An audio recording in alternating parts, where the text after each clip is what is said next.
Hey, I want to tell you about a client that we just saw for follow-up who'd come to us really struggling with weight loss resistance and also with symptoms before her period and also with some depression and anxiety.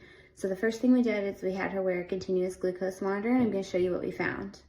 First of all, her average glucose or blood sugar was over goal. It should be an average of 105 or less across time. So for the 10 days she wore this, she had a high average. And then for the goal ranges we set, she was only in range for about 71% of the time and high 28% of the time. The trend we saw, and this is really common, is that she was actually really high at night and doing pretty well during the day and high at night again. So when we looked at her food log and compared it to her daily feed, what we saw was that on the days that she was intermittent fasting, her blood sugar was actually much higher. So fasting for too long was causing her cortisol to go too high. And so what we implemented was to have her stop intermittent fasting and start eating breakfast and having the planned amount of carbohydrate, protein, and fat at each meal.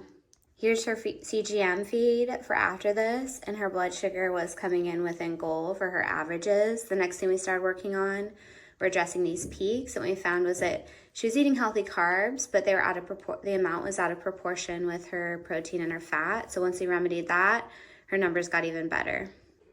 This client no longer struggles with weight loss resistance, and her symptoms before her period and her depression and her anxiety have improved as well.